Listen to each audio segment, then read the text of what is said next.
Good afternoon, North Dakota. Thanks for joining us.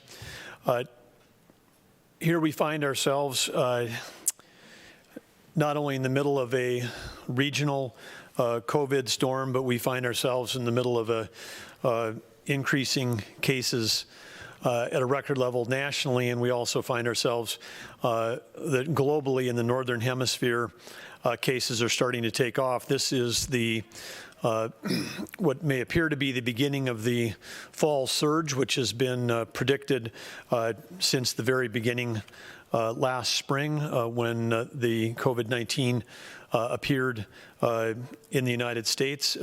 And it has a historic precedence because if you go back to 1918, which everyone talks about the flu pandemic, the global flu pandemic at that point in time, as we'd shared earlier last spring, more people succumbed to the flu during that pandemic in the fall, in the October-November timeframe than they did in the spring.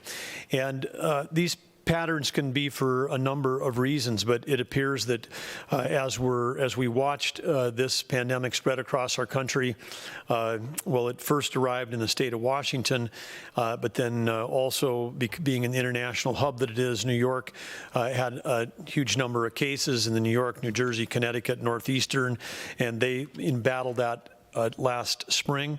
Well, we, taking quick action here in North Dakota, along with the rest of the country, had relatively few cases in our part of the world. It did move to the south.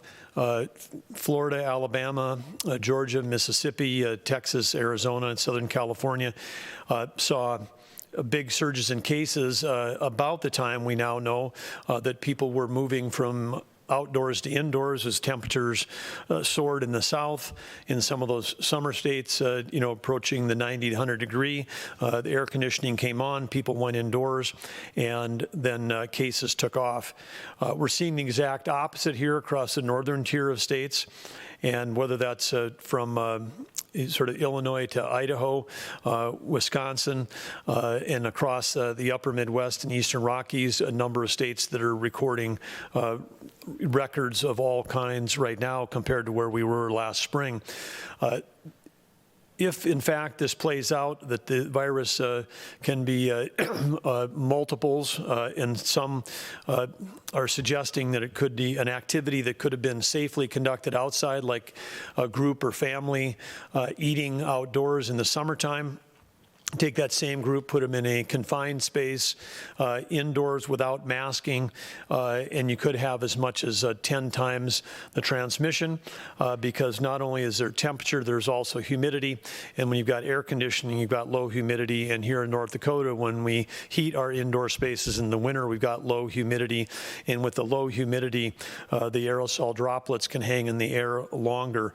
So we've got the perfect environment for spreading in our indoor environments, the perfect environment for spreading the virus. And we know that it needs human hosts. It has to have humans to live in. It only can spread from human to human. So as we look ahead to what's in front of us, we've got some real challenges because we know that when people gather, that's when the virus can spread. We've known that all along. And when we think about Halloween this weekend, we think about deer hunting as a traditional time when people might gather in cabins and not just the outdoor part of deer hunting, but gathering in cabins and in groups and people that travel, or maybe they're gathering in bars or restaurants in small communities across our state around the weekends, the 3 weekends that cover deer hunting season. And that takes us right into Thanksgiving, followed by Christmas. And then also, of course, with the holidays, you end up with some student travel, perhaps coming back home again. So we've got a difficult operating environment for the next 2 months because the natural rhythm that we have in our state and the natural rhythm of holidays in our country, we've seen in other countries where there have been holidays have occurred, where surges have occurred after that, that this is going to be a really challenging time for us as a state and as a nation. And I think that North Dakotans and certainly Anyone that's been at this podium since last March has taken this extremely seriously. But I think now is a time for reflection for ourselves as a state, because we know that we have citizens that have from the beginning, along with us, taken this seriously. And there's others that maybe have said, hey, this is not so something to worry about. And while we want everyone to have the optimism and the confidence that we can get through it, we also need to have a seriousness around our resolve and our commitment. And we've talked a lot about individual responsibility, but today we also have to talk about community responsibility. And we've got some positive news to report, because we have seen communities coming together. We've seen local leaders that are providing leadership in those communities, and we're seeing some progress, because this virus is going to be, as we've said, it can't be fought on a global basis or an international or a national or even a state basis. It's going to come down to building by building, school by school, church by church, business by business, family by family, and interaction by interaction, down to the individual transmissible moments, the choices that people make as individuals or as groups to either gather or to be physically distant. And I want people to know I'm going to start trying to use the words physical distancing versus social distancing, because we want people to maintain social connection any way they can while they're maintaining a physical distance, because it's the physical distance that prevents the spread of the virus. So we've got a challenging time ahead of us, and as one of my friends says, let's get serious, folks, but we need to really get serious now to make sure that we can the actions we take now, individually and collectively, as businesses, as communities, as families, will determine how we spent our winter. And when we think about things that we love, including whether it's gathering at the holidays or whether it's attending high school basketball games, whether those things are and how they're happening are going to depend a lot on what we do now, because when we increase our mitigation, which slows down the spread, it can take sometimes several weeks to see that. And with the rising numbers that we've had, it's important that we increase our mitigation now. And we've talked about a lot. There have been all kinds of debates about the role of government versus the role of individuals, but we know that these things work. We know that masks slow the spread. We know that physical distancing prevents the transmission. We know that large gatherings can be spreader events, and we know that everybody is free to choose where they go, how they spend their time, what businesses they go to, whether they attend an event or whether they don't. Government is not in a position to be able to determine that. And so again, as we as citizens of the state need to decide what our future is, and the choices that you make every day in terms of either creating more transmissible moments or not is going to help determine where we come out of this. And so we've said before, and ultimately, again, it's up to decisions, but people have to have their own motivation. Sometimes we've talked about this as finding your why you would need to come together and make decisions at the individual community level to mitigate spread, and whether that, and it seems to me that there are plenty of reasons. We know that there are, with 120,000 school kids, we know that from those school kids, we know that there's hundreds of thousands of parents and grandparents that want those kids in school. And so are we willing to risk the education of our students by ignoring a mitigation that we know works and that is literally free, physical distancing free, doesn't require an act of Congress, doesn't require trillions of dollars of economic aid, requires nothing, just requires daily choices by us, and not forever, just for enough time to slow the spread. Masking is virtually free. Also, we know that works, it slows the spread. So are we willing to risk the education of our students? Are we willing to risk the lives of the elderly and those with underlying conditions? Because the tragic increase in deaths that we've seen in the last since late September and October is related to community spread. It's related to this virus in the community getting into the workforce, and that workforce bringing it in to those facilities. And so again, when we control the spread in the communities by our own actions as communities or businesses or individuals or families, when we control the spread there, we actually are doing things that can save lives of those in your very own community. You may not be related to them, you may not know them, but you're helping to protect the healthcare workers that serve them and therefore saving lives. We've had a lot of discussion about healthcare capacity, and we're fortunate in North Dakota that we've got a strong healthcare system, and we're fortunate that the vast majority of those healthcare staff beds have been able to be used throughout this pandemic for non-COVID related illnesses and procedures.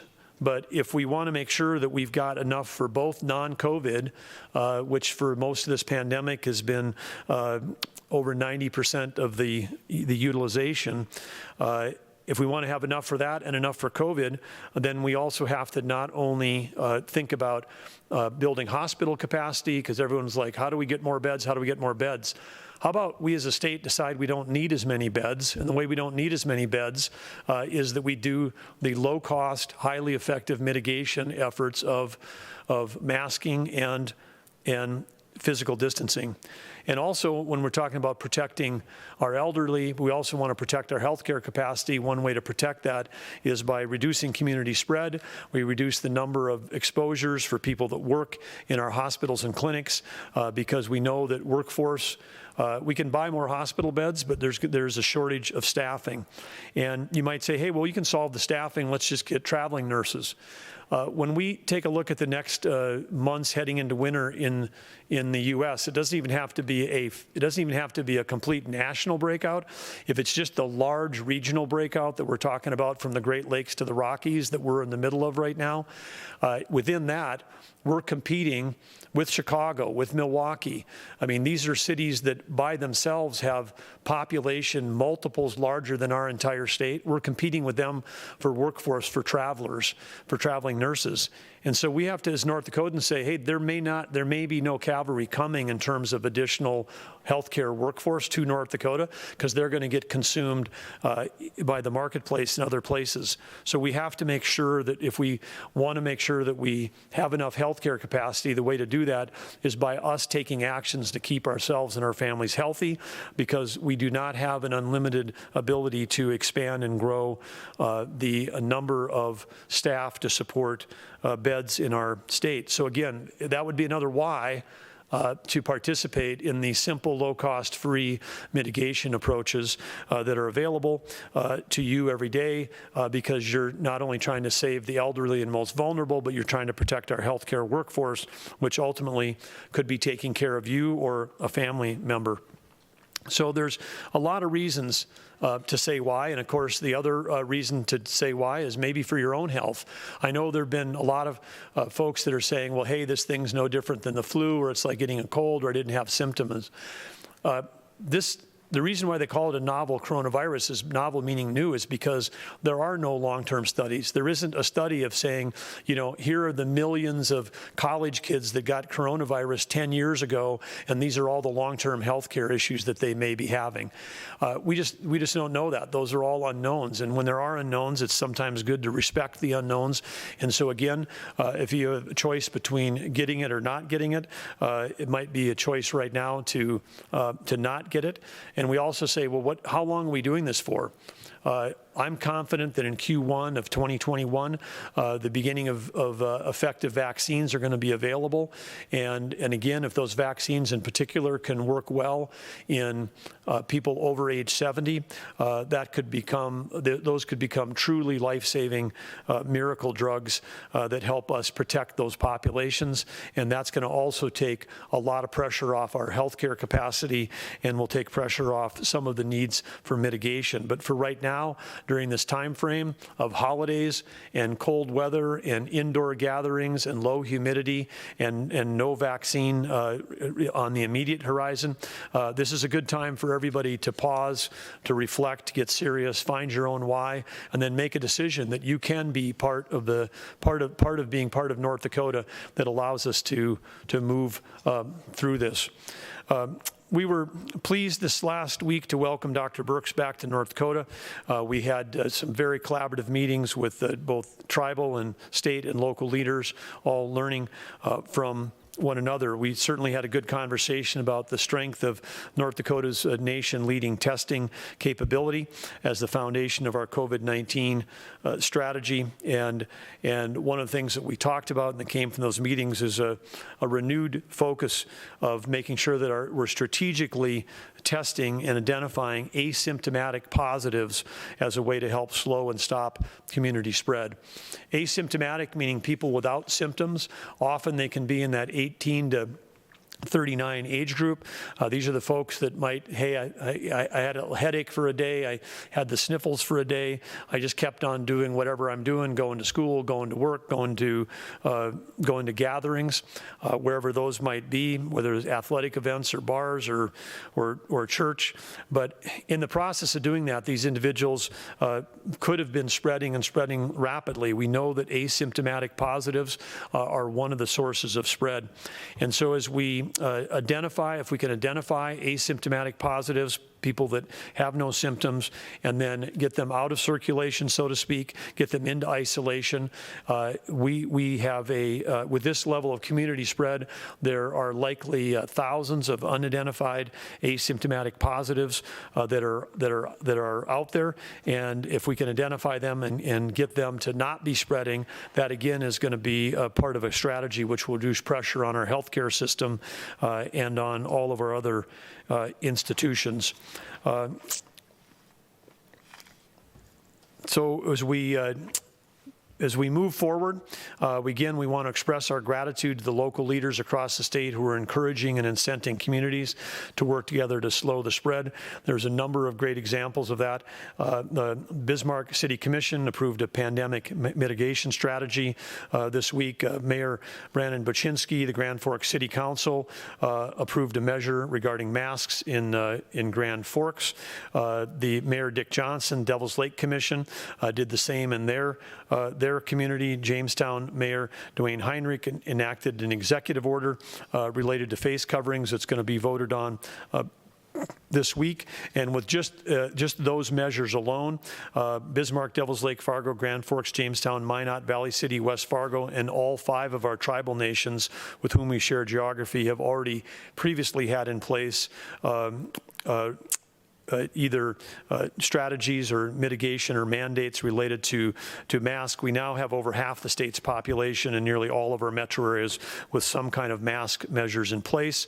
And the 2 metro areas that don't have them as yet, Dickinson and Williston, their local leaders working with COVID Coordinating Task Force started over a month ago in the case of Mayor Klug up in Williston to take actions to reduce gatherings. Both Stark and William counties have seen their active cases decrease in the past few weeks. And we know that from the call we had with all the mayors today, our weekly mayor's call with the mayors and county commissioners that represent about 78% of the state's population, we know that there are progress being made. And again, Dickinson is pulling out some things, again, local regulations that matter, taking a look at liquor laws and licensing. They're reinstituting curbside capability for people to order food and alcohol beverages, to be able to, in unopened containers, to be able to pick those up at curbside. And again, I want to thank Mayor Decker and Mayor Klug for their work. They're demonstrating that we know that masks work, but even without a formal mandate, they're reporting increases in mask wearing and, again, local regulations that can help people reduce transmissible moments. The First District Health Unit's CEO was quoted yesterday saying that with the Minot's mask measures, there already appears to be having an impact as more people choose to find their why and be part of the group that is helping slow the spread of coronavirus. And we know these impacts, that these changes aren't seen overnight. As I said earlier, typically it can be anywhere from a 2 to 4 week lag after mitigation efforts go in place. But looking at what we're seeing in Williams County and Stark County, those are examples where the feedback loop can be relatively short relative to our lifetimes, getting feedback in 2 to 4 weeks from actions that we take collectively. We fully support these local actions. We'll continue to support cities and counties, whether it's been with the enormous financial support through CARES Act funding, through testing resources, and by working with them on the North Dakota Smart Restart guidelines. But again, this is a battle just like a flood fight that needs to be fought locally. One of the great things about the conversations with the mayors is they, rather than talking generically about a category of businesses, say like bars, you know, you can actually have a specific discussion with the mayors. They might know which local establishments in their communities are doing a great job with mitigation and protecting their staff and their clients, and they may know ones that they may need to swing by and have a visit and say, hey, we need you to be part of the team to help slow the spread and get on board with the guidelines. They've got that local knowledge about events and establishments that are happening, and so again, this is a community issue. Dr. Burke said this herself when she talked about it coming into schools and nursing homes. She said it's up to the community now to follow these mitigations so we can stop the spread and further protect individuals that we know are the most vulnerable. And when she was asked about, you know, our vulnerable population plan, which has been shared as a model with other states, she said, well, because of the widespread community spread, that requires all of us and all of you, the governor, nor any individual, not a mayor, no one can stop individuals from gathering together and having friends and family over for dinner. Only individuals can do that. And so again, appreciated her reinforcing our messaging about, in the end of the day, this comes down to the choices that individuals make to reduce transmissible moments. But again, I believe in North Dakotans, and I believe that North Dakotans are up to this challenge. We've met every other challenge we've had in our state's history, and even with the challenges of Thanksgiving and Halloween and Christmas and deer hunting and other things coming up, we know that there are people that have been and will continue to choose to physically distance and yet stay socially connected. But we also know that there are people that have been wearing masks. We know that more people are joining them every day across the cities and businesses.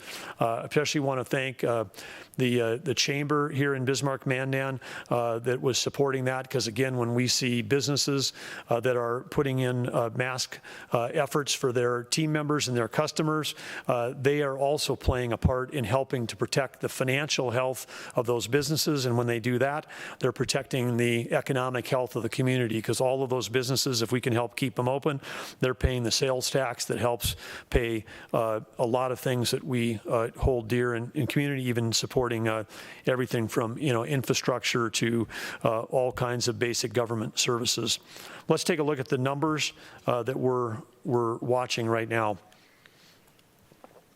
With 6,771 active confirmed cases, this is another reason why we're saying again, this is a record. We need to be taking this pandemic in North Dakota more seriously than ever. And again, when we think about having 760,000 people in our state, you know, we're getting close to that number. If we were at 7,600, that would mean 1% of North Dakotans are active right now. One of the things I want to give a shout out, if you're one of those 6,771 active cases, you have been asked to isolate, put yourself in a position where, well, you're a known positive, you're not spreading it with these higher positivity rates that we're having. If you're someone who's again, we're doing, sometimes as many as 5, 6, 7, 8,000 tests per day. Most of those are going to the lab and back. We're working to try to get those answers back to people in 24 to 48 hours. If we're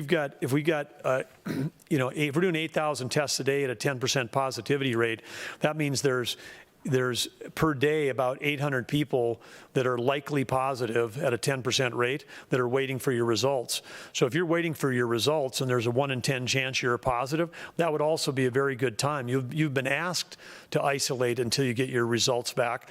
But if you isolate for 24 or 48 hours and then you get your news that you're negative, great, head back out again and physically distance when you do. But if you're someone who is, thinks that you may have been symptomatic, think you may have been positive, you can help do your part by starting your isolation immediately before you get your results back, because you would be, along with these 6,700 people, someone that would be most likely to be able to be identified, known spreaders of the disease. So again, we want to thank everybody who's an active positive in the state for following your isolation guidelines during that time frame. And again, if you've got a household member or a close contact to someone who's positive, if you're also following those guidelines, you also can be someone who can help slow the spread.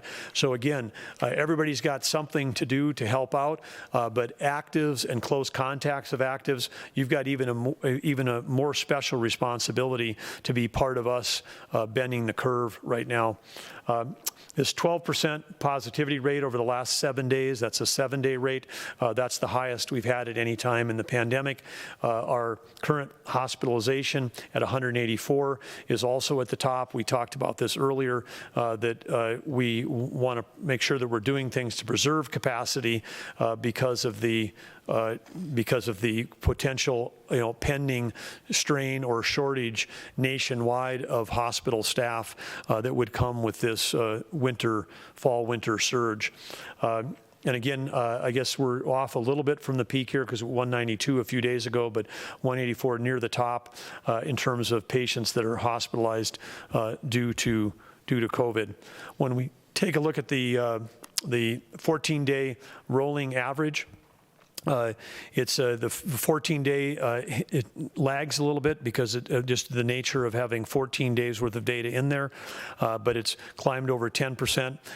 It did climb over 10% for the first time back on October 22nd. Today it's at 11.5%. That's the highest we've been on our rolling 14-day average.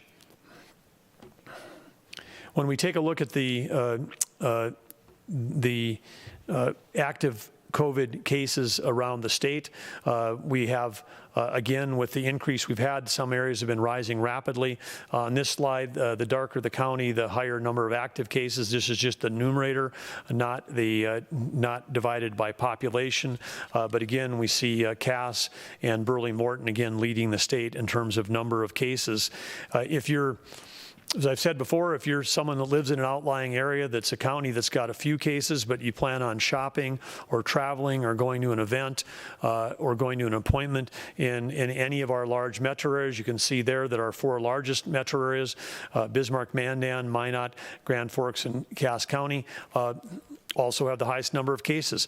And so if you're traveling to those areas and you're feeling at home that there's very little COVID in your community or your county, that may be true, but if you're traveling to one of these areas, as you do, make sure when you go there that you're keeping physical distance, you're wearing a mask, you're washing your hands, you're doing all those things so that you're not someone who either gets it yourself or carries it back to your community. When we take a look at the case rate, again, this is where we're dividing this by per 10,000 residents. You can see a little bit of a different picture here, that some of our lower population counties also have got some of the highest cases per resident. This is the same issue where North Dakota sometimes gets characterized as having high case rates per capita. In the same way here, some of these counties have got high cases per capita, but they've actually got very few cases. I do want to take a look at the relative to the region. We've got a slide here to take a look at again on the test positivity rate over the last 7 days. On the last 7 days, we shared this slide last week. We were at 10.8. Last week, we're at 11.1. So we're up slightly over a week ago. In the same time frame, a number of other states around us have seen, as part of this national surge in cases, we've seen dramatically rising positivity rates. And so, well, in North Dakota, we want our numbers to be going down, not up, of course, but we're also, I want to say again, thank you to all the individuals in our state, everybody that is doing their job to help mitigate the spread, because the actions that are taking have allowed us to at least grow less quickly than some of the other states, as we say, from Wisconsin all the way to Idaho and others. So again, we want to keep fighting the fight. We'd like to figure out a way to weather this storm, and we can do that with everybody's help. One of the ways that we help provide guidance is through our risk levels, and we know that, as you recall, on October 14th, we updated the SMART restart guidelines to better reflect and respond to sources of community spread, which is we lowered, with the October 14th updating, we lowered some of the gathering size requirements because we identified those as areas that were, potential spreading events. At that time, we also moved a number of counties into new risk levels across the state, and at that time, we moved 16 counties into the high risk or orange level. And over the past 2 weeks, we've been reviewing and monitoring the data, and today that we're going to be announcing some additional changes. When we've announced these in the past, we've had some counties that have been moving to lower levels of risk, today reflecting the widespread community spread and the fact that we're seeing more cases across the state. We have no counties across the state that are going to lower levels, but we do have a number of counties, 21 in fact, that are moving up. We'll go from start from the lower levels of risk. We did have some counties that were, 5 counties that were in the blue, which was the new normal risk level. Cavalier, Griggs, Pierce, Ransom, and Steele, those are all moving up to the green or the low risk level. We have 8 counties that were at the low risk or green level that are moving into the moderate level, and that includes Adams, Hettinger, Kidder, Pembina, Rolette, Stutzman, Trail, and Wells County. And then we have 8 counties that are joining our high risk or orange level. They had all been at the yellow level, and those 8 counties are Grand Forks, Mercer, Lemoore, Ramsey, Richland, Towner, Walsh, and Ward. So now we have, there is also, in addition to the 21 I just covered, there were 32 counties that are remaining constant at their current levels, and so we'll then, and you can see the list here of the ones that are listed here are going through no change, and then we'll just jump ahead to the map. All of this will be posted on the health website and the ND response website, along with the detailed updated guidelines that go along with these risk levels. Next topic is a testing strategy update. As mentioned earlier, Dr. Brooks was highly complimentary of the entire team. That includes the North Dakota National Guard, the North Dakota Department of Health, the state lab, and our private sector partners. Because of the suburb job, as she described it, doing the testing that we're doing, and particularly with the capacity we had to be able to test in long-term care in all residents and all workers every week since last spring. It's a unusually high level of testing compared to other states, and then also the surveillance testing that we've been able to do to help us identify and isolate the asymptomatic carriers. But again, we want to redouble our efforts in this area, and whether that's the asymptomatic young people getting together, but even not just them, but whether you're 40, 50, or 60-year-olds, if you've been active and around people, you're physically healthy, not wearing a mask, you also could be an asymptomatic spreader.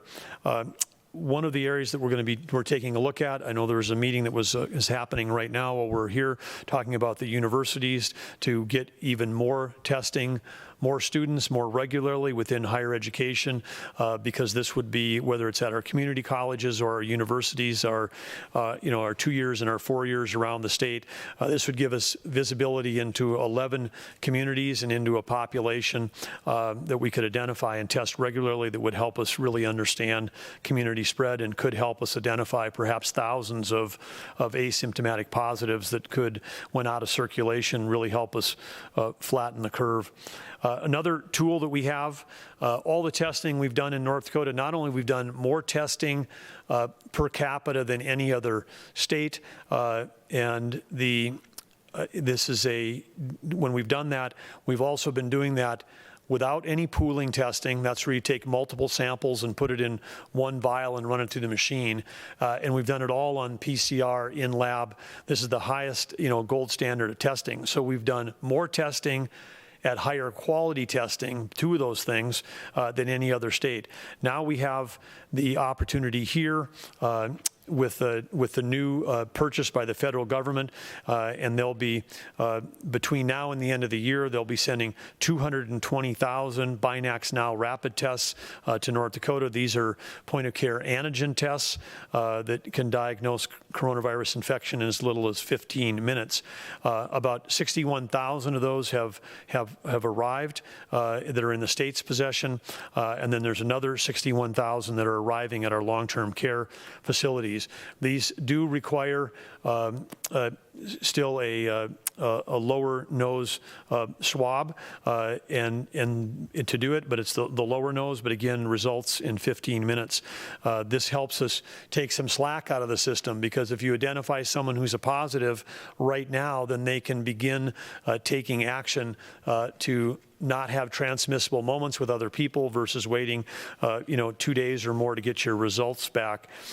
This will help us, because those 2 days could be the time frame when they are most infectious of other people. So it's not just 2 days out of any days, it could be 2 very valuable days. So it's not just the speed of these tests by shortening that time frame is one powerful way for us to, like I said, take slack out of the system and help us get people out of circulation faster. And again, meeting with the North Dakota University System Task Force today. That's happening as we speak. We're also have plans have already underway. The UND Med School we've moved the Hologic Panther machine up there. They're going to be able to do testing and potentially do some pool testing, and then the lab at NDSU to come online and do pool testing as well. These are things that are going to allow us to test more students with the same capacity. We're also got a Thermo Fisher machine that's coming to the state that's going to be set up and validated soon, and that's going to be able to do 6,000 tests a day on one machine continuously operating, but with substantially less personnel to operate it. And by substantially, I mean substantially. I mean there's could be as few as 4 to 8 people to run that machine, where we now have hundreds of people working in our lab as part of the 3-shift strategy we've been doing since last spring. We're also ramping up contact tracing. Minot State, North Dakota State University, and University of North Dakota, they're all establishing resources, and their resources are going to be able to help do contact tracing for students across the entire NDUS system, and then that'll free up some capacity. And again, we're still doing contact tracing in healthcare and in K-12, and as we worked successfully through that backlog last week, then as when we build up our contact tracing, we can continue to do that more broadly. The next topic is about hospitality resource grants.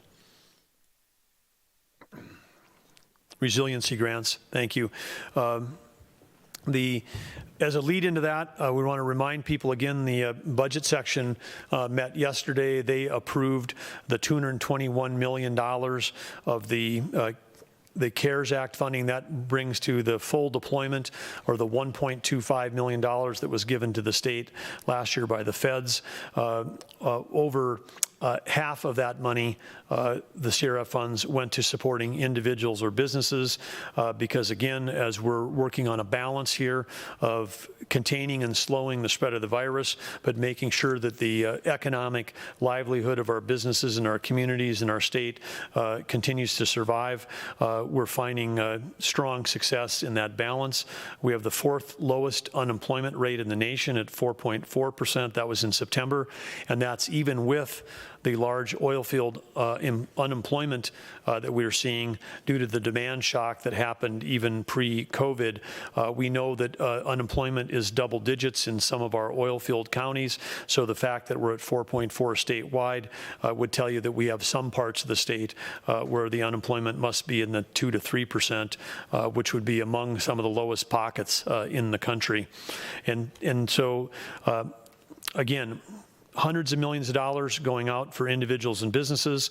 That's helped keep employment going and keep our unemployment low. That's reflected in the economy still moving forward.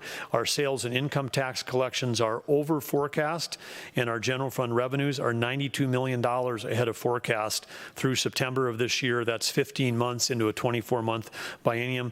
I would dare say that there are just about every state in the nation would take our unemployment rate and a head of revenue forecast. And again, this is a credit to all North Dakotans who found a way to keep their businesses going and innovating around business models and being innovative at a time to collectively keep our economy alive during a time. It also reflects the fact that last spring, when we had very few cases, in retrospect, that we did not we were not overly aggressive about shutting down, and quickly reopened portions of our economy, and that's again helped us be in this strong financial position now. And when we're in a strong financial position, that gives us the ability again to fund the additional resources that we have, both to healthcare and to education.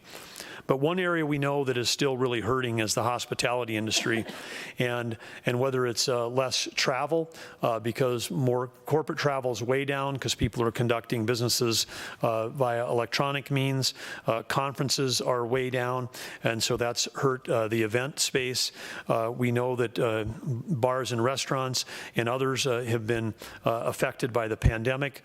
Lots of the PPP dollars, the $1.9 billion of the payroll protection plan from the federal program, went back to businesses that were asked to close during last spring's precautions, and so that helped again keep employment up.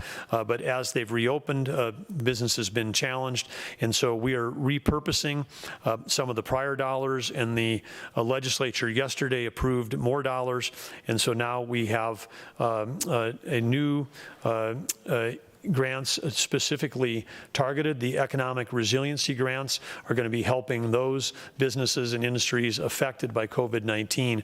There's now approximately $54 million available in this new program, starting right now. Support food and drink, entertainment, hotels, production companies, all of those people would be eligible for this, and while they've faced sometimes dramatic declines in revenue, they're pillars in both our rural and urban communities across North Dakota, and they're vital for employment. They support tourism, and they support quality of life for our residents.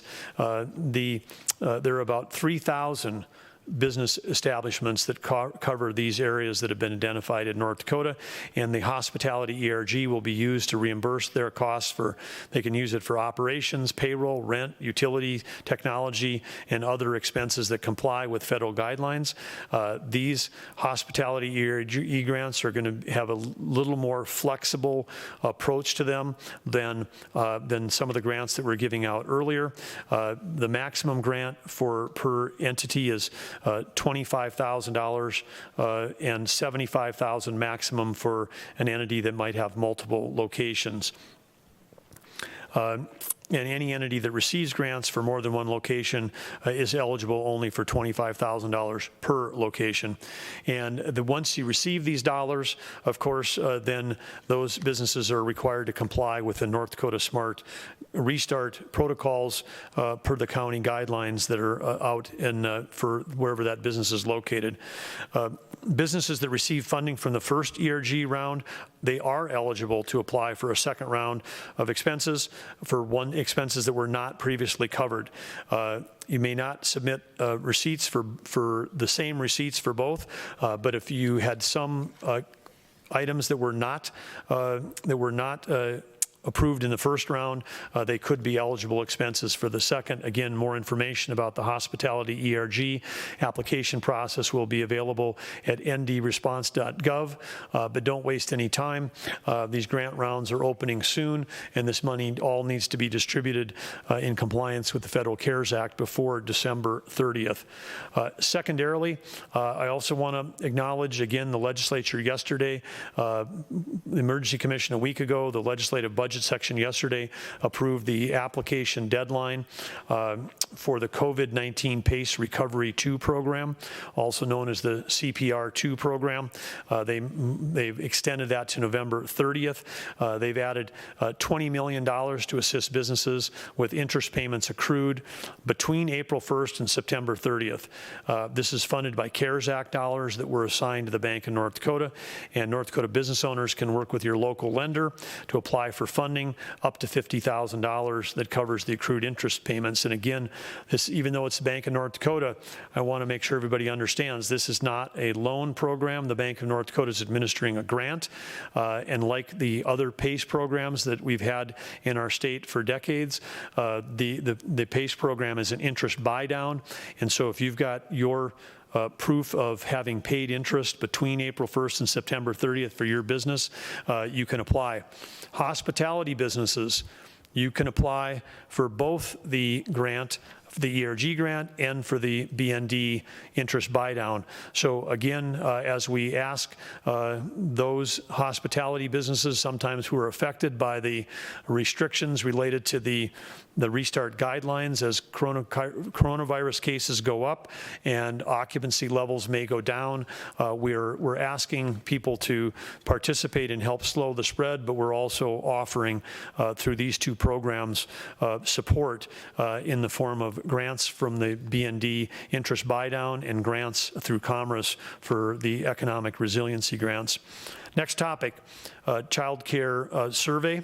This is a call out to families that need child care. And so if you're one of those, listen closely.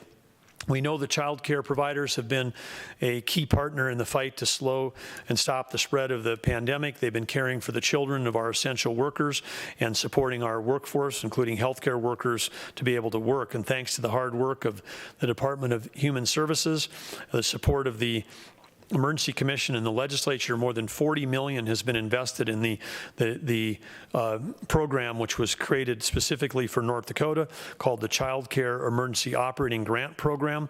This was devised last spring, has been in operation since then, and money has been flowing out to help keep this important piece of infrastructure going, which is child care for our working parents.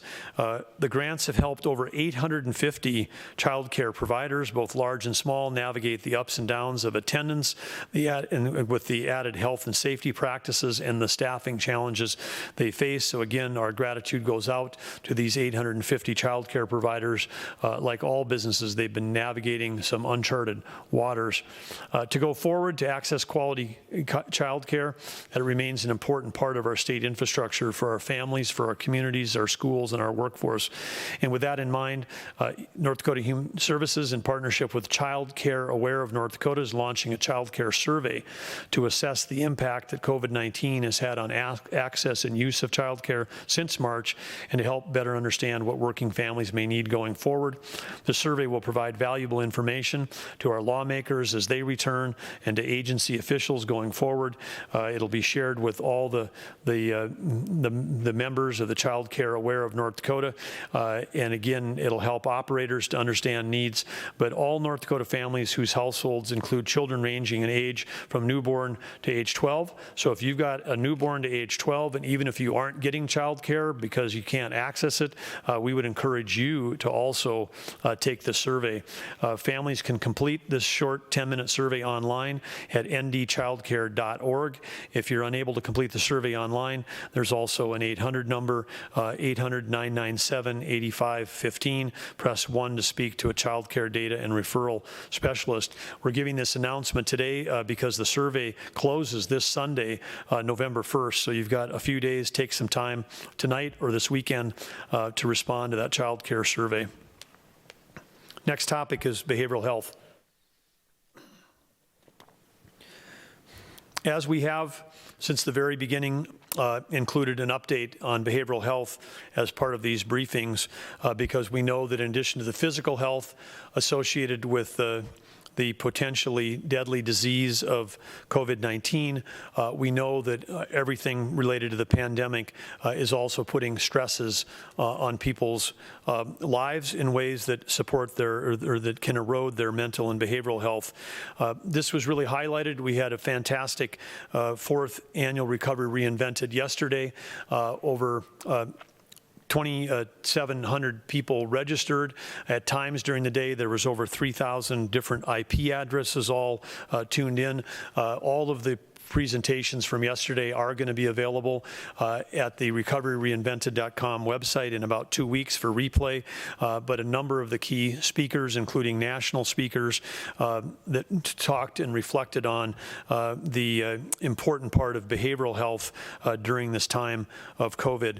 But prevention related to behavioral health challenges, including drug use and overdose, and relies on the active involvement of multiple community partners working together to address these challenges. Drug-related claims, drug-related deaths claimed 79 lives in North Dakota in 2019, and that was more than the 76 deaths in 2017 and 66 deaths in 2018. We know that we have a pandemic going on related to COVID.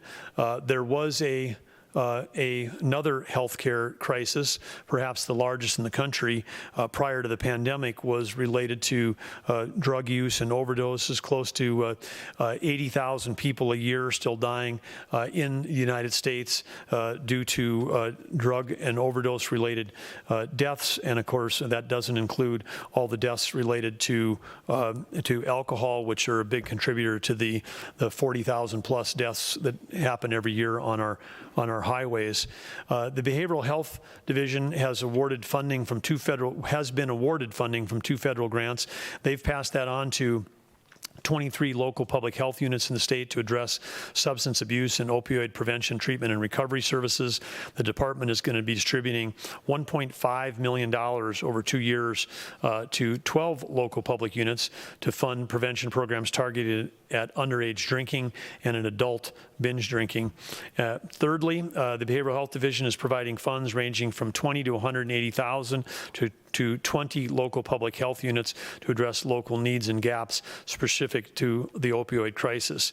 We've been hearing a lot about local public health, probably more than ever in your lifetime, related to COVID, but that's not their only job. Local public health has been in the battle fighting substance abuse. They've been working on drinking and binge drinking and underage drinking, and they've also been working on all kinds of other stuff. So we know they're stretched, but we thank them for their work, congratulate them on being awarded these grants. These awards provide opportunities to connect individuals to needed treatment services and to prevent overdoses and implement prevention strategies, including increasing access to the life-saving medication naloxone. As we move towards the end of the program here, we have our good news segment, and this sort of ties into deer season, which is coming upon us here shortly in November. But as many North Dakotans head into the field, or perhaps some that are the bow hunters maybe have already been climbing into their deer stands to take part of this time-honored tradition. There's one pastor in North Dakota that has found another use for a deer stand. Pastor Jonathan Starks of Calvary Church in Ryder, North Dakota, that's up in Ward County, has been holding drive-in church services began way back on Easter Sunday, created an opportunity for social distancing and protecting the congregation. But 28 weeks in total, he's been holding drive-in church services. Throughout the summer, he's addressed his congregation from a flatbed trailer as they arrived in cars, tractors, classic cars, motorcycles, four-wheelers, or more to listen to the Sunday service on their radio.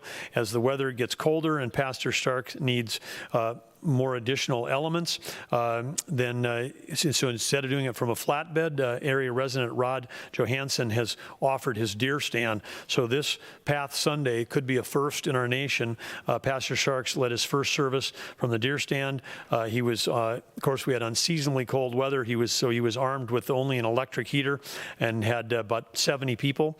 But again, thank you, Pastor Starks. There are many ways that North Dakotans have adapted through the pandemic, but we want to applaud Pastor Starks and his whole family, who also participate in the services, in the congregation of Calvary Church in Ryder, who've embraced this new and interesting and fun drive-in services as a way to protect their community, but to stay connected as a congregation. Thank you, Pastor Starks. Other piece of good news coming up on November 2nd, North Dakota will celebrate its birthday, 131 years young on November 2nd. And of course, that marks the 131st anniversary of President Benjamin Harrison signing the Proclamation of Admission. That day, also same day for South Dakota. As we move to the next topic, Halloween, we know that we've seen more masks than we normally do in a year, and we're sure that there's going to be a lot of creative ones that will be coming out on Halloween. So we encourage everyone to be extra safe and while enjoying Halloween. And so again, masking and physical distancing and hand hygiene, all these things, if people are going to participate in this, but there's ways to do this safely, but again, always to make sure we're protecting our children on Halloween night. Each year, one of the really fun days of the year and one of the fun parts of being governor and first lady, the first lady and I have always looked forward to welcoming trick-or-treaters at the governor's residence. It has always led to large crowds. I think last year, in conjunction with our group from the North Dakota Geology Department, where we had a lot of real dinosaur bones and real dinosaur teeth and a lot of blow-up dinosaurs. We had over 900 kids that came through the residence last year. Because of COVID, we will not be doing in-person trick-or-treating this year. Certainly a disappointment for us, and I'm sure for the kids. But again, in accordance with the Department of Health and other guidelines, we want to be creative. We're hosting a virtual costume contest to give North Dakota kids a way to help celebrate Halloween. The site went up earlier this week, and there's information right here on Facebook, and we've got some people have already posted, but we're excited to see some creative and both the most creative and most North Dakota costumes. And you don't just have to be from the Bismarck-Mandan area, because trick-or-treating at the residence was probably really more of a metro area experience. But now wherever you are in the state, if you got your costume on, tag us on social media. We'll share some of our favorites after the holiday. But again, if you are planning on participating, there are guidelines at the northdakotahealth.gov for tips on safe ways to celebrate the holiday with your kids. And of course, whatever you choose to do, make sure you're doing it with physical distancing and hand hygiene and masking. We do not want the beloved holiday of Halloween to become any kind of super spreader event. And I would also, again, know that this is Halloween on a Saturday night, maybe reduces the number of party nights at our adult establishments. But if you're planning on heading out there, again, you be smart about masking or be smart about not going at all if you yourself want to protect. If you've got loved ones or others, you can, again, part of your individual responsibility, make a choice this year to celebrate perhaps differently, because we'll have Halloweens in the future without pandemics, but we're in the middle of one right now, and everybody's participation matters. In terms of gratitude, we have a comment and a quote. Yesterday, October 28th, was First Responder Appreciation Day in North Dakota. We've done a proclamation on that, and of course, we've acknowledged them many times throughout this thing. We wanted to take a moment to, again, thank the many first responders that are serving our citizens on the front lines. And they've done it on everywhere from collecting tests to taking care of the regular emergencies that they do that did not go away with the pandemic. But again, we want to thank all of them. And for our gratitude quote for the day, 94-year-old David Stendhal Rast said that in each of us there's a spark that can reverse trends of violence and depression spiraling within us and in the world around us. By setting in motion the spiral of gratefulness, we begin the journey towards peace and joy. And again, certainly gratitude can create positive spirals. And so again, as we share our gratitude to each and every one of you for doing your part to help slow the spread, if you can pass that on to others that you see, share your gratitude with them, that can help create a form of positive reinforcement that will help us navigate the certain challenges that we have in front of us. With that, we'll take time to stand for a few questions. Okay, I'm going to go to Jacob first. Governor, when Dr. Birx was in town, she mentioned how a number of cities and states that don't have a statewide mandate, the larger cities have created a matrix of mandates that essentially equate to a statewide one. That being said, many of the cities in the state that do have some form of mask requirement, there's no penalty, there's really no teeth to these requirements. So my question is, what kind of effectiveness do you think these local decisions have that you've been pushing for? Well, I think that from the mayor's call, I would refer you to that, Jacob, is that we're seeing some positive signs. And, this is about social psychology as much as it is about law. And I believe that the strongest motivation is when people find their own reason for participating, that they have a personal reason to want to participate in helping to slow the spread. That's why we talk about finding your why. It turns out that some people, for whatever reason or another, some businesses, some individuals might have said, yeah, hey, I'll wear a mask, apparently, if everybody else is going to wear a mask. And so maybe it's like a group psychology thing, because we have had a couple mayors that said, yeah, we put in the mandates. No, they don't have any teeth. Have we seen increased participation? Yeah, we have. If that works in their communities, I mean, like, hallelujah, that's the case that it does. But I think the business communities, I think there's the psychology of competition where people have said, gee, if I ask my customers to wear a mask, and we think in North Dakota that people don't want to wear masks, if I ask them to wear a mask, they're going to go to my competitor. Well, now if the chamber says, hey, everybody step up and everybody put in masks, well, that levels the playing field, so it takes away that fear of lost revenue or fear of that. So when they can, some people are, happy to defer the decision to another level. In this case, if a mayor or city council or a business group stands up and says, let's do it, maybe that's all it takes to get people that were there. But we also had people that said, hey, you can't really say it's the mandate that's getting people to wear masks more. It could be the fact that people are starting to take this seriously. I mean, when you start seeing 1,000+ cases a day, we had a couple mayors that said, yeah, it has nothing to do with government or enforceability. It's like people are just waking up to the idea that you could get this thing and it's bad, and maybe it's a good idea to mask up. So the probability of mitigation being accepted now is likely higher than it was at any other time, because the case counts are higher, and more people are, unfortunately, likely have known someone who's been seriously ill or passed away. And sometimes people don't take anything seriously until they realize, hey, it could happen to me or my family. That's just human nature. It's, hey, it was in Italy. Hey, it was in China. Hey, it was in New York. I mean, hey, it's not happening in North Dakota. But now you'd be like, hey, it's happening in our region. It's happening in North Dakota. It's happening places. Maybe we should take this thing seriously. So that's where I would say. I'm going to flip over here to go online. James McPherson with the AP. Sanford Bismarck President Michael LeBeau told a cable TV network that he thinks, quote, "We have turned the corner in our state. All of our major cities have mask mandates in place," end quote. Do you believe that we have turned the corner in a positive sense? Well, I said one of the things that would be positive is all relative. I mean, when we see the numbers, the positivity rates really going up in the region, and ours, week over week, 10.8 to 11.1, I wouldn't call that turning the corner. But in particularly when we've had today, we have had our second highest positivity rate on a really large testing day. There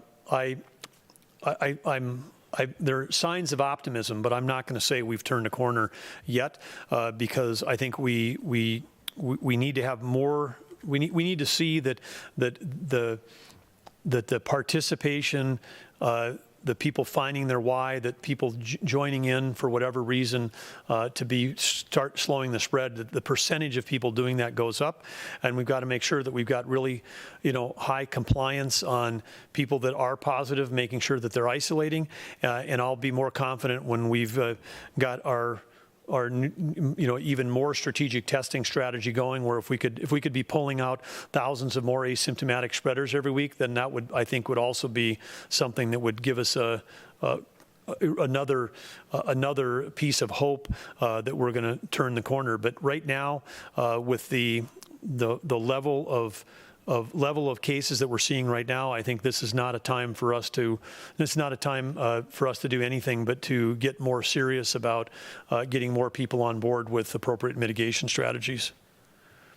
And remind me, is it Maddie? I was going to say Maddie. I should have said it, but anyway, Maddie, good to have you back. Thank you. So a recent study from University of Kansas looked at 20 out of the 105 counties there that have enforceable mask mandates, and over the course of a few months it found that those counties with the mandates that were enforced had half as many cases as the statewide average.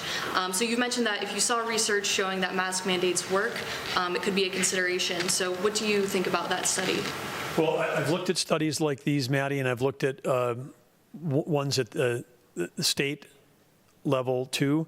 You have to, take a look at the makeup of those counties, because if the makeup of the counties were predominantly folks that supported mask mandates before they put the mask mandate in, because it turns out, elected officials are the ones putting in the mask mandates. Mask mandates went in more quickly in places where people supported wearing masks. So this is where I've said we've always supported mask wearing as a way to slow the spread. If you're trying to put a mask mandate in where most people don't support mask mandates, it could have the opposite effect.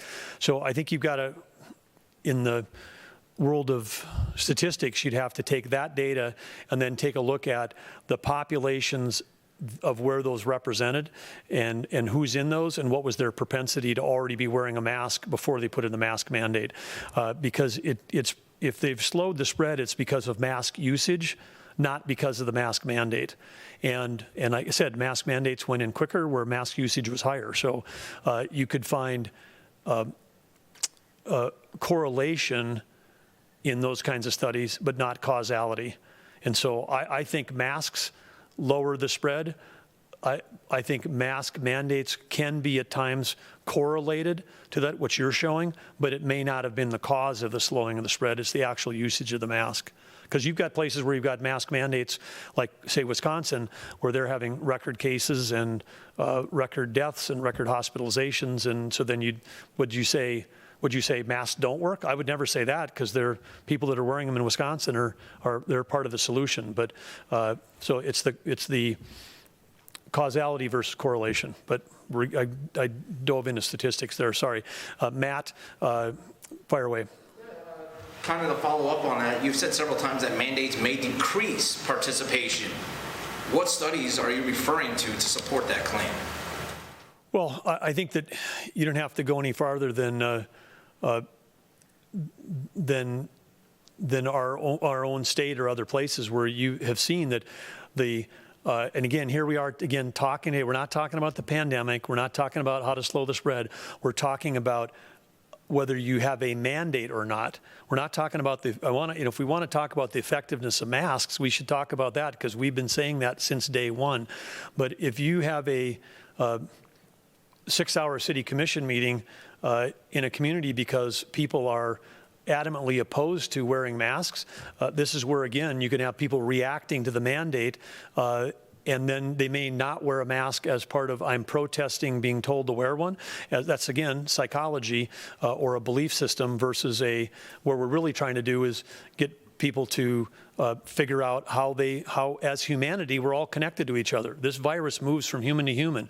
One of the ways you can stop it moving from human to human is not letting the stuff coming out of your mouth go to everybody else. And so we want to try to keep the focus on the effectiveness of masks, and we're trying to stay out of the effectiveness of mask mandate pieces. But we support all forms of them, whether there's incentives. And we talked earlier, I mean, the Mayor Johnson from Devil's Lake, they've got a thing up there called Chamber Bucks. Some of their businesses are offering customers $5 in their little chamber money to people as a way to say, hey, thank you for wearing a mask. I mean, there's sticks, there's carrots, there's community support. There's all kinds of ways. We would like to see higher mask usage in North Dakota as we head into this dangerous stretch of Halloween plus deer hunting plus Thanksgiving plus Christmas plus cold weather plus indoors plus low humidity plus regional storm plus global spread plus third wave. This would be a good time for people to, get on team mask up.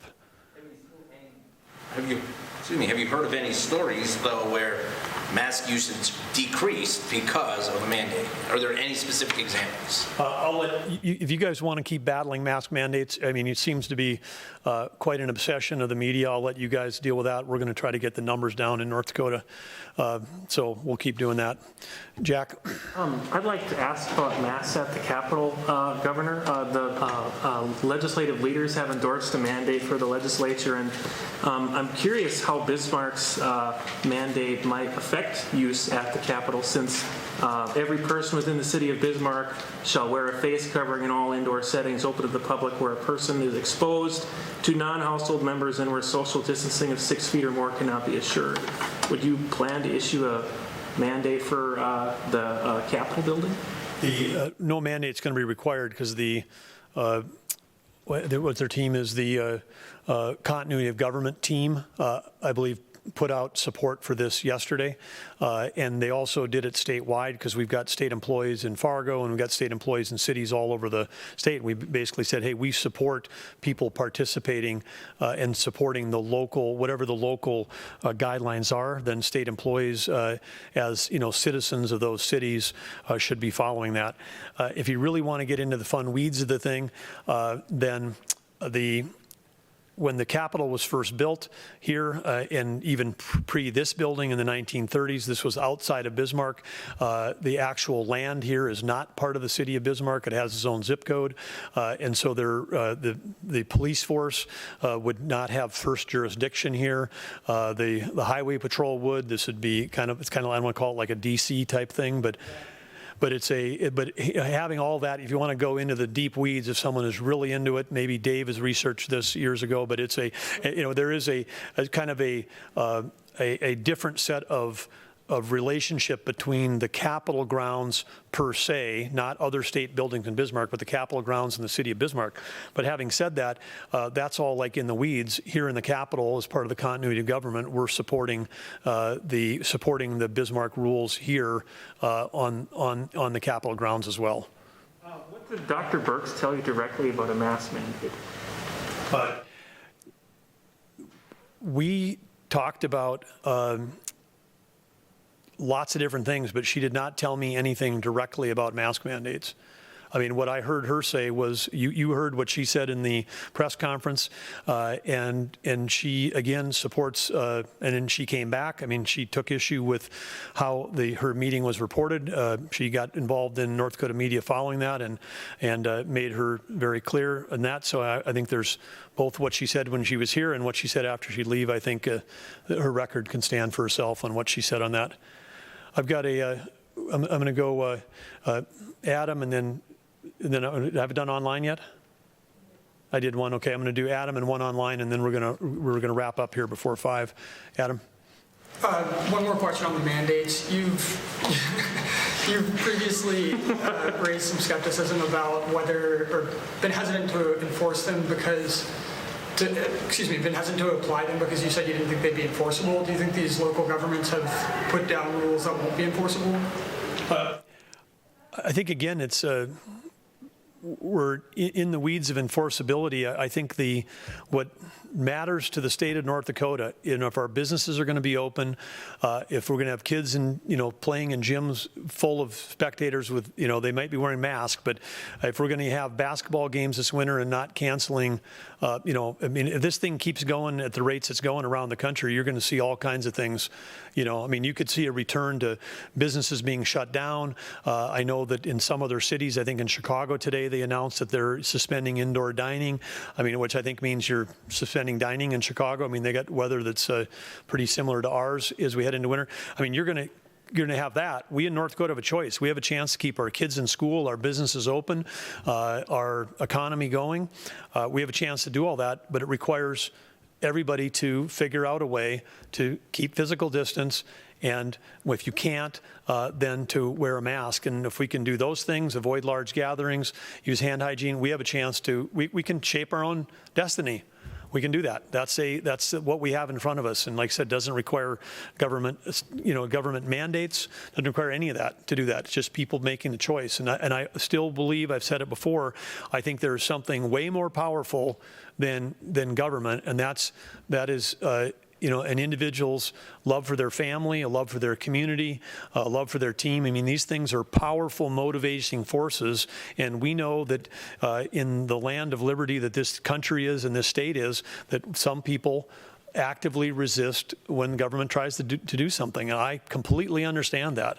And so if we want to be the land of the free and the home of the brave, if we want to be the land of the free, then let's make sure that we're using that freedom not just for our own individual liberty, but also for protecting the health of others, because it's not a cliche to say we're in this together when we have a virus that can only transmit human to human. We have it in our power to stop that. So, I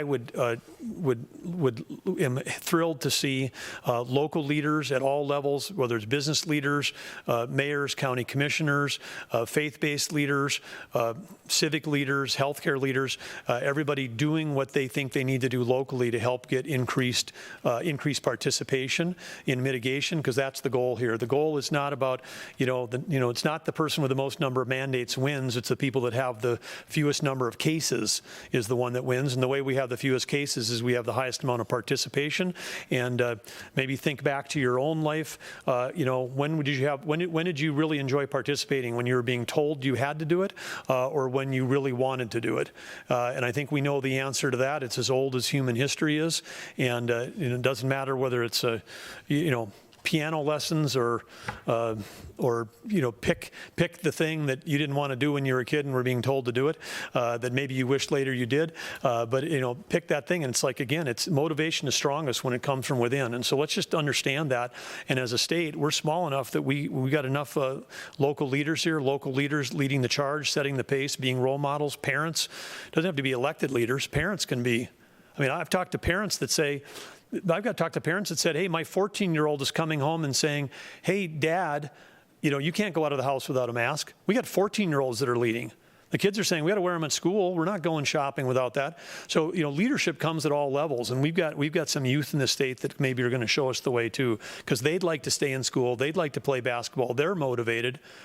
They're not showing up at these, it's the adults that are arguing over the mandates. The kids want to have their lives. So let's fight and do it for them. I see you got your hand up, Matt, but I'm going to do one online, and then that's my last one. Okay, that's allowed. That is allowed, plus you're wearing your Eagles mask, and I made it through last Friday without talking about that incredible fourth quarter pass by Carson, which I had taped the game and made sure that I was online for the first time in 7 months, and I made it to be able to watch the game that night, and so it was pretty fun for me to see that turn out, because I wasn't sure it was going to happen that way. But you're after the online question, Danny. Does the fact that no one seems happy with the balanced approach you've taken give you confidence that crafting a strategy to protect both lives and livelihoods was the right approach? Well, for Scott's question, I didn't have any expectation that in taking this job or being thrust into a position of leadership during a pandemic that my job was to make everybody happy.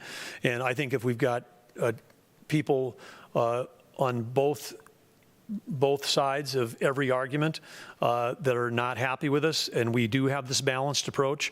If you're trying to drive down the middle and solve a problem that's a data-driven, common sense, pragmatic approach, which we've taken, you're going to run into emotion and ideology at both ends of that spectrum that are not going to be happy at what you're doing, and it's a tougher path to try to stay down the middle because you have to take criticism from all sides. But I'm confident that the balanced approach in the end is going to help us do it, because the balanced approach, I mean, we're managing mental health, behavioral health, education, the economy, and we're doing all that, and we're trying to slow the spread of a very particular disease. So there's dozens of things we're managing, and the balanced approach is the only way that I would see possible doing it, because there may be some people that have choked down the spread of the pandemic, but in the process, if they've killed their economy and increased drug use, suicide, kept kids out of school, the effects of that are going to be seen for generations. They might be waving a victory flag right now because they think they've beat the pandemic, but they will have created generational problems that are going to follow them. And I think in North Dakota, in the long run, you're going to see that the balanced approach was the right solution for our children and for our economy and for our society. I truly believe that. Okay, Matt, last question. The final question of the day is not even in it. No. Not about mandates. It's not about mandates either. I've noticed interim state health officer Dirk Wilkie has not been out here by your side.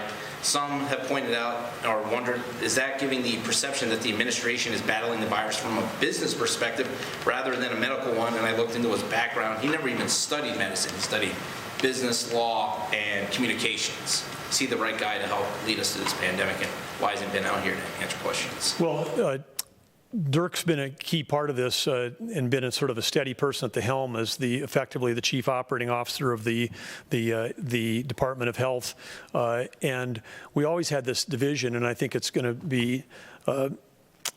be discussed again. By the legislatures, how do we set ourselves up?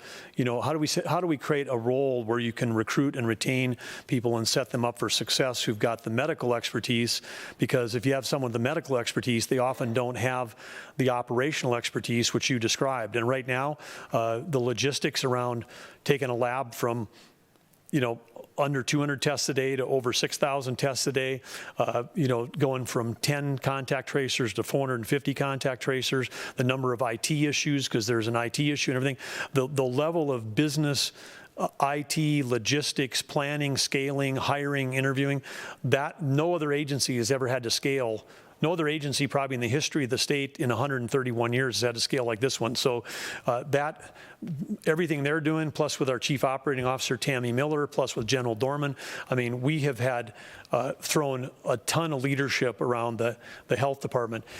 Given that Dirk does not have a medical degree, whenever we have someone in that position as interim, then we reinstitute our health advisory group, and we have been having regular calls.